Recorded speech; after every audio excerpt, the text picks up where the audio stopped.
اور مہنگائی کے حوالے سے بات کر لیتے ہیں. ہمارے ساتھ موجود ہیں ماہر معاشیات شاہد حسن صدیقی صاحب. شاہد صاحب بہت شکریہ آپ کے وقت کا. شاہد صاحب اگر بات کی جائے پیٹرول کی پھر ضروری اشیاء کی تو سب کی قیمتیں جو ہیں وہ آسمان سے باتیں کر رہی ہیں.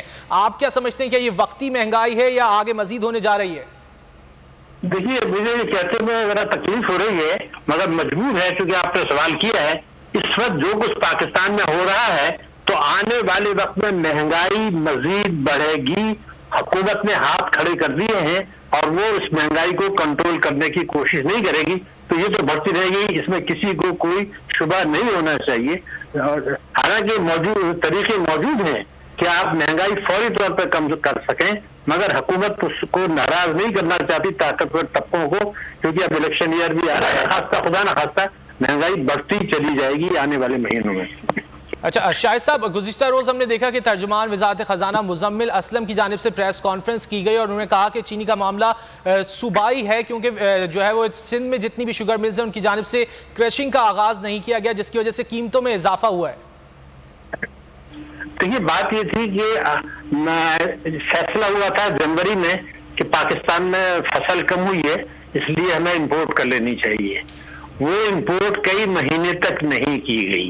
یہ میں آپ کو بتاؤں یہ آج کا مسئلہ نہیں ہے, یہ مشرف کے زمانے میں بھی ہوا تھا کہ جب چینی کی فصل کم ہوتی ہے تو اور ہمیں امپورٹ کرنی پڑتی ہے تو جو پاکستان کے طاقتور طبقے ہیں جن کو کہ چینی ملے ہیں وہ فیصلہ کراتے ہیں کہ جی آپ امپورٹ کرنے کا فیصلہ تو کر لیں مگر امپورٹ نہ کریں. عالمی منڈی میں تیل کی چینی کی قیمتیں بڑھتی ہیں اس وقت تک وہ اپنا اسٹاک کو ذخیرہ اندوزی ہولڈنگ کر لیتے ہیں, پھر وہ امپورٹ اس وقت کرتے ہیں جب قیمتیں بڑھ جاتی ہیں. تو یہ آج سے نہیں ہو رہا ہے, یہ تو مشرف کے زمانے میں بھی ہوا.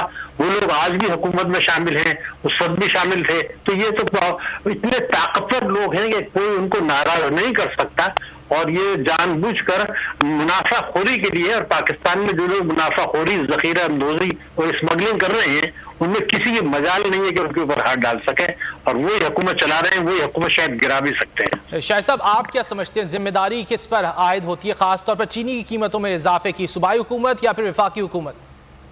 دیکھیے سب سے بڑی تو ذمہ داری جو ہوتی ہے وفاقی حکومت پر ہے, صوبائی حکومتوں پر ہے. صوبائی حکومت میں کہنے کے لیے تیار نہیں ہوں, صوبائی حکومتوں پر ہے. اس پر پنجاب بھی سر فہرست ہے, وہاں بھی بہت زبردست ذخیرہ اندوزی ہوئی ہے, دوسرے صوبے میں بھی ہوئی ہے. اور اسٹیٹ بینک آف پاکستان ہے جس نے کہ روپے کی قدر گرا کے امپورٹ کو اتنا مہنگا کر دیا ہے, ہر چیز مہنگی ہو گئی ہے, ٹرانسپورٹ کے کرائے سے لے کے حد تک. یعنی روپے کی قدر گرانا کی کوئی ضرورت نہیں تھی. اور سب سے بڑا جو ظلم پاکستان میں ہوا وہ یہ ہوا کہ انہوں نے شرح دنیا بھر میں سب سے زیادہ کمی اسٹیٹ بینک نے کر دی. تو سستے قرضے ملنے شروع ہوئے, لوگوں نے غیر ضروری امپورٹس کی اور اس کو ذخیرہ اندوزی کر لی, گاڑیاں امپورٹ کر لی, غیر ضروری امپورٹس کر لی. تو ایک طرف تو امپورٹ بڑھی آپ کی جس سے تجارتی خسارہ بڑھا, دوسرے کہ سستا قرضہ مل رہا ہے تو چیزیں ذخیرہ اندوزی بھی کر لیتے ہیں. تو یہ تو پورا اسکینڈل ہوا ہے. یعنی شرح سود کو کم کرنا, روپے کی قدر کو گرانا, ذخیرہ اندوزی ہونے دینا اور کسی احتساب کا عمل کا نہ ہونا اور طاقتور طبقوں کے ہاتھ آگے سر جھکا دینا یا ان کو گلے لگا دینا, یہ وہ بدقسمتی کی چیز ہے. شاہد صاحب قطع کلامی کے لیے معذرت, آپ کیا سمجھتے ہیں ابھی کون سے ایسے اقدامات ہیں جو کہ اس حکومت نے اٹھانے کی ضرورت ہے تاکہ ایک عام جو آدمی ہے اس کو ریلیف مل سکے؟ دیکھیے میں تو عملی بات کرتا ہوں, صرف ایک آپ کو تجویز دوں گا, اس سے میں یہ گارنٹی کر سکتا ہوں کہ یہ 3 مہینے میں پاکستان میں مہنگائی کم ہو جائے گی. گارنٹی میں کرنے کے لیے تیار ہوں.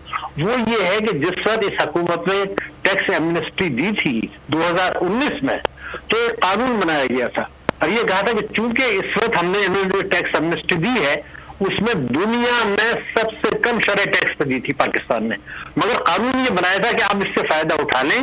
جو لوگ اس سے فائدہ نہیں اٹھائیں گے, قانون بنا دیا گیا تھا کہ ایف بی آر کے پاس یہ اختیار ہے کہ وہ کسی سے جو اثاثے پاکستان کے اندر چوری کے پیسے کے ہیں جن کی تفصیلات حکومت کے پاس ہیں, پرائم منسٹر کے پاس ہیں, محکموں کے پاس ہیں, ان کو ضبط کر کے ان سے ریکوری کر لیں گے. تو وہ اتنا آسان طریقہ ہے. جیسے میں آپ سے بتا دوں کہ ایک آدمی نے 1 کروڑ روپے قومی بچت اسکیم میں جمع کرایا ہوا سب کے پاس ہے, اس میں چوری کا پیسہ ہے, اس نے اس پر ٹیکس نہیں دیا, انکم ٹیکس کو نہیں بتایا اور ایمنسٹی سے بھی فائدہ نہیں اٹھایا. تو حکومت کے لیے کیا مشکل ہے کہ اس قانون کے تحت اس کو خط لکھ دیا جائے کہ جناب یہ آپ نے 1 کروڑ روپے جمع کرایا ہے. ایک تنخواہ دار آدمی جب وہ جمع کراتا ہے وہاں پر ٹیکس ایمنسٹی میں تو اس پہ وہ ٹیکس دے چکا ہوتا ہے, آپ نے 1 کروڑ پہ ٹیکس نہیں دیا,